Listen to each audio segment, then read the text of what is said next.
Today, we're going to talk about the top cancer-fighting foods, the best foods to stop cancer. But in order to make any sense of what those foods are, we first need to understand what cancer likes. If we're going to stop cancer, what is it that feeds it? The primary cause of cancer is glucose. There's something called the Warburg effect, which don't forget to subscribe, like, and leave a comment. Discuss in detail shortly.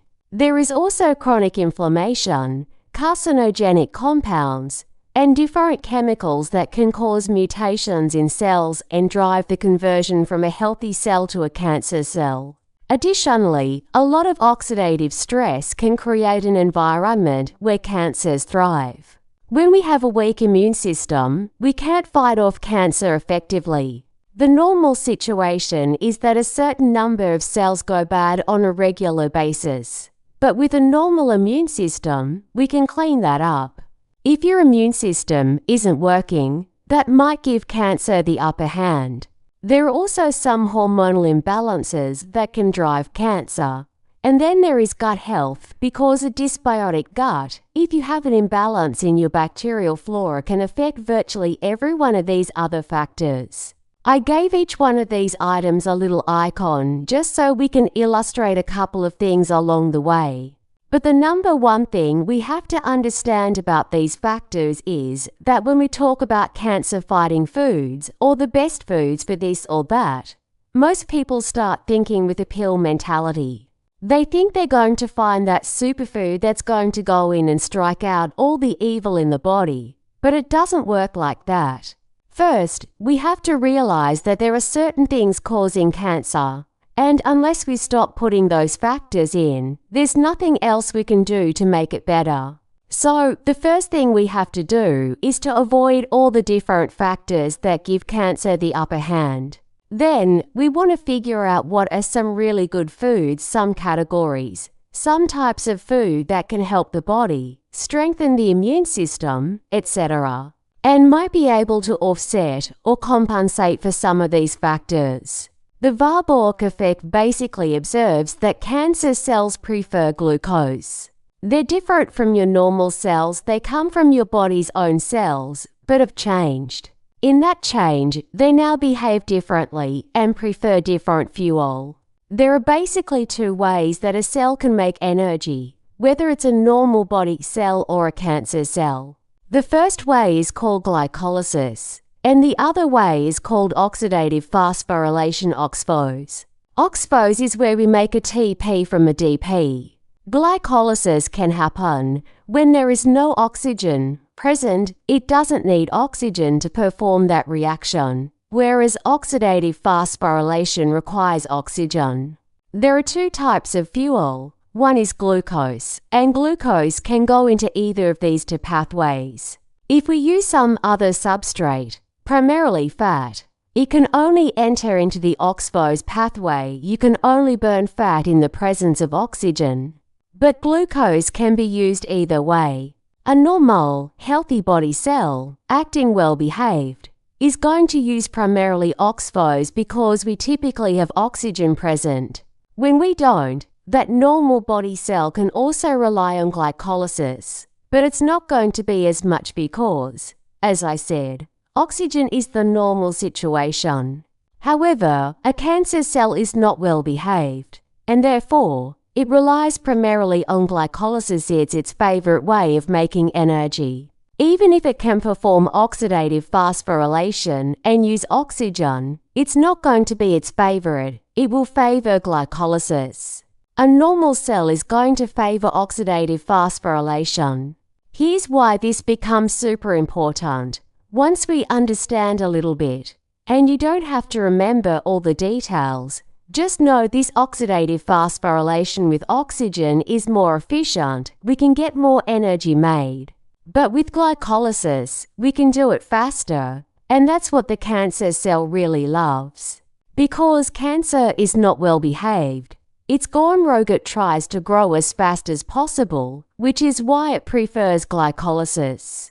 Now, if we load up the system with glucose and have really high blood sugar all the time, we're feeding the cancer cells, giving them their favorite fuel, which allows for very rapid growth. This also means that the worse the cancer is, the more aggressive, the more malignant, the faster growing it is, the more sugar-loving it becomes. It's more dependent on sugar. This is how they diagnose these things with imaging. They feed them sugar and see where they light up on the screen, because the most aggressive cells are going to be absorbing the most glucose and growing the fastest. If we understand the Warburg effect, it becomes rather obvious what kinds of foods to eat if we want to starve cancer. That's obviously low carb or, for some people, even a ketogenic diet. I've made lots of videos on that, but I'll run through a few examples real quick here. Avocado, for example, leafy greens, non-starchy vegetables, extra virgin olive oil, butter, and coconut oil. These are all healthy fats that don't raise blood sugar at all. Other carb foods include meat, fish, and chicken. We should always try to get those from natural sources: grass-fed meat, wild-caught fish, and pasture-raised chicken. If we can get it, it's always going to be better. Then, nuts and seeds are low carb, high fiber, and don't raise blood glucose much at all. Mushrooms are a good example. It's important to realize that when I give you a list, that doesn't necessarily mean these are the only foods or the only good foods. We need to understand what these foods have in common and realize that there are many other similar foods. Basically, any real food that is similar is going to work well. Additionally, even though these foods are selected to accommodate the Warburg effect and starve cancer cells because they lack sugar, a lot of these foods, if they're real, will also reduce or be neutral to chronic inflammation. Carcinogens, chemicals, oxidative stress, immune system imbalances, hormonal imbalances, and gut health. This is very different from an isolated chemical or an isolated vitamin that might address one of these factors. It might fit into one category or improve one thing like a medication, but it's not going to create a complete, holistic picture the way that whole food will. Since inflammation is a driving factor for cancer, we want to eat foods that lower inflammation, or at the very least, are neutral. That would include all low-carb foods again, because if we eat high-carb and become insulin-resistant, that is a driving factor for inflammation. There are other natural foods and compounds in garlic, turmeric, and ginger that can actually have a natural anti-inflammatory effect. Another good example is berries. They contain anthocyanins. Fatty fish, which are high in omega-3 south, have a normalizing effect on inflammatory responses. It's not like a pill that you take that's anti-inflammatory, but it helps the body modulate and balance out to appropriate inflammatory responses. Another example is broccoli, which contains something called sulforaphane. In dark chocolate, we have things like flavonoids. Extra virgin olive oil and olives have something called oleocanthal. Again, I've given you a few examples here, but realize that there are many other real foods that will be beneficial and contain similar compounds. Even though we're focusing mostly on the inflammation component here, a lot of these foods will actually help in all of these different categories. Next, we have carcinogens and chemicals that the body has to detoxify. Who does that? Primarily the liver. If the liver is overburdened from other things like sugar and alcohol, that's not so great. So we want to cut those out first, and then we want to think about liver support. What helps the liver? I've done specific videos on that. But again, low carb, low sugar, because those things create a fatty liver, which burdens the liver. Cruciferous vegetables contain something called glucosinolates. Tomatoes contain lycopene, which assists the liver in its detoxification pathways. In the allium family, like garlic, we have sulfur compounds that also assist the liver. Eggs contain choline, which is a very important nutrient for the liver to perform some of its metabolic processes. I hope you're starting to see the pattern. Many other whole foods, many other real foods, are going to be very similar to this. If we start understanding and seeing patterns, then we're not limited to certain foods, and we stop thinking about them as magic pills or magic bullets. Again, we've focused on carcinogen detoxifying chemicals that can be harmful, but if they're whole foods, they will probably assist us in many other ways as well. Foods can be immune boosting too. Garlic and ginger are well-known immune boosters. They are antibacterial in themselves, so if you have an immune challenge, they can actually kill off some things on their own, like a natural antibiotic. But they can also help with immunomodulation, with balancing and stimulating the immune system, making it behave correctly. They can also boost the production of white blood cells, which are your immune-fighting cells. Another example is mushrooms. They contain something called beta-glucan, which can stimulate immune function. Bell peppers contain vitamin C, which is also necessary for the immune system. A lot of times, people talk about citrus fruits, especially orange juice, and start consuming orange juice by the gallon as if that were the only source of vitamin C. Well, bell peppers actually have more vitamin C than citrus fruits, but they have a fraction of the sugar. Again, we don't want to just take something that could be good if it also contains something that's going to counteract that. Even though I'm mentioning certain compounds contained in these foods, many other whole, real foods contain these or similar compounds. And again, we're focusing on the immune portion. But if these foods are natural, whole, alive, and fresh, they will assist us in many different areas. What about hormone balance? What does that have to do with it? There are two hormones primarily associated with driving cancer, estrogen and insulin. With estrogen, of course, it's primarily females and breast cancer, but there are other cancers as well. The key thing to know is that insulin is the primary factor. If we have high levels of insulin, if we're insulin resistant, that's the primary factor that will deregulate estrogen. The very first thing we need to do is to make sure that our insulin levels are okay. Again, we want to eat a low-carb or moderate-carb diet, especially if you're insulin resistant. The more insulin resistant you are, the fewer carbs you want to eat. Broccoli shows up again. It contains something called indole-3-carbinol, which has been shown to help balance out estrogen levels. What's important for both inflammation and hormone regulation is that we have a lot of healthy fats. Fatty fish high in omega-3 south, extra virgin olive oil, and avocado, which are high in monounsaturated fats and are very neutral to inflammation, can be very helpful for the body to perform many of its functions. Now you're starting to catch on. You know that many other real foods similar to these can also help you in all these different areas. Finally, we want to choose foods to reduce oxidation and oxidative stress. Some foods contain natural antioxidants, and those are the ones we want to ensure we get plenty of. But it doesn't mean that more antioxidants are always better, like some people think, and then they run to the store and buy these megadose synthetic antioxidants. That's not a good idea because oxidation is what gives us energy. When we eat food and turn it into energy, we oxidize that food, produce oxygen and free radicals, and then need these natural antioxidants to neutralize the free radicals.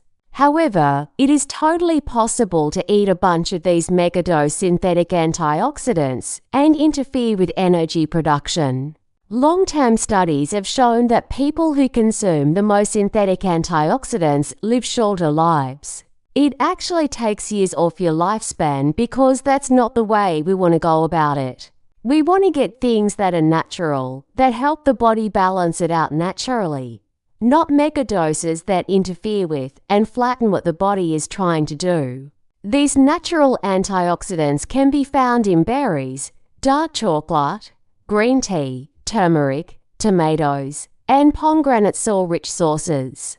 You'll find some of these antioxidants in virtually every type of plant, so there's a wide variety of plants, as well as many other real foods. That will help you get these benefits and assist you with all these different risk factors and mechanisms for cancer. Gut health is tied to immune function. Your immune system is heavily dependent on what happens in the gut. Your inflammatory responses, inflammatory regulation, allergies, and autoimmune responses all depend on what's happening in the gut and how healthy and intact it is. Additionally, your hormone balance is affected by gut health because a lot of what goes on in the gut can affect hormone signaling. In other words, poor gut health leads to disease. The foods for gut health aren't always totally straightforward to figure out because some of the things you're supposed to take, some things that are supposed to be good for you, might not be tolerated well. If you get gassy and have an upset stomach, etc., then that's a sign of an imbalance, and you probably do need some help. If you'd like more information on that, I'll put it down below. We're working on a program to help more people long distance, where we can do some of these tests and guide you through that process. One of the first things you want to have is fermented foods or probiotic foods. These are foods that contain bacteria that are good for your gut or supposed to be good for your gut. Some of them can colonize, set up shop, and help balance things out, while others just pass through. But in doing so, they outcompete some of the bad bacteria, providing a competitive environment and keeping some of the others down. Some examples of such foods are sauerkraut, kimchi, yogurt, and kefir. And you can ferment lots of different types of food. Then you have prebiotic foods. The first category is probiotics, actual bacteria or spores, but prebiotics are the foods that feed the probiotics. Here we have things like asparagus, onion, garlic, and leeks. They contain a lot of something called inulin or FOS, fructooligosaccharides. We also have leafy greens, which contain certain types of fiber and polyphenols, and cruciferous vegetables like broccoli, cauliflower, kale, Brussels sprouts, and cabbage. These also have lots of good compounds, some fiber, and other compounds that can selectively feed and create a good variety in your gut. If you haven't figured it out yet, in addition to the foods I mentioned, there are many other good, real foods as well. So don't limit yourself to just these. Even though these foods are a little special in some ways, they're not unique, they're not the only ones you want to eat. I started off by saying that while it's important what you eat, it's even more important what you don't eat. So let's compare and contrast a little bit on these 7 different mechanisms that create cancer and see what processed food does for them. First, we have high sugar and white flour in processed foods. They're going to be primarily made from sugar and white flour, which will raise blood sugar. So immediately, we are violating the principle of not feeding the cancer. We also need to understand that long-term intake of sugar and white flour will drive chronic inflammation. It's the most common mechanism in driving insulin resistance and chronic inflammation. So now we immediately knock out the second principle of chronic inflammation. We violate that. Processed food that's high in sugar and white flour is also going to create a lot of oxidative stress. Again, a strike for oxidative stress here. Additionally, these processed foods are going to contain a lot of chemicals, artificial sweeteners, artificial flavorings, artificial colors, pesticides, stabilizers, preservatives, etc. Not only are some of these potentially carcinogenic, and maybe we don't find out for another few years, but a lot of things used in some countries are banned in other countries. These chemicals will also create oxidative stress and inflammation. So again, it doesn't just affect one thing. Something that's really bad can strike out lots of different things. Already, we have 4 out of 7 things here with a strike. Processed foods also create immune system compromise.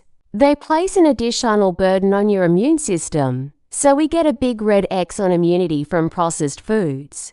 So, how are processed foods for hormones? We know that sugar and white flour will drive blood sugar, insulin, and insulin resistance, and insulin will deregulate estrogen, as we talked about earlier. But also, many of these chemicals added to food act as endocrine disruptors, meaning they unbalance your hormone system. Many of these chemicals have a shape and size similar to a hormone and fit into the same receptor, confusing the body. They may block something and stimulate it, or fit into it and stop it. So you get too much or not enough of something because of this endocrine dysregulation. Processed food is pretty good at messing up your hormone system too. What about gut health? What does processed food do for that? Once we understand how closely tied gut health is to all of these different factors, and we see now I've added arrows mostly going in both directions, meaning that these mechanisms cause dysbiosis, imbalance, pathogenic overgrowth, and dysregulation of your biome. But then that unbalanced gut will further create more problems and worsen all of these different things. We start to realize that processed food is just not a good idea. 90% of what you eat should be something other than processed food. When we mess with it, when we add chemicals and repackage it, it just doesn't work like food anymore. Here's one example of such an item. It's very popular. I'm not going to call it out by name, but you've all heard of it. If an ingredient list looks like this, it's absolutely not something you want to consume. But here's the scariest part. We have all this food. We have a culture where there are thousands of products with ingredient lists like this. And then they try to help you understand this food by giving you something called nutrition facts. The only thing you get to evaluate whether this is good or bad is how many calories it has. We've just gone through and shown that all 7 of the different mechanisms that cause cancer are heavily influenced by these different factors and chemicals. And then we get a label where we try to understand this based on calories and a few different grams. This label does not tell the story. Learn to understand what real food is and eat almost exclusively real food. Don't forget to subscribe, like, and leave a comment.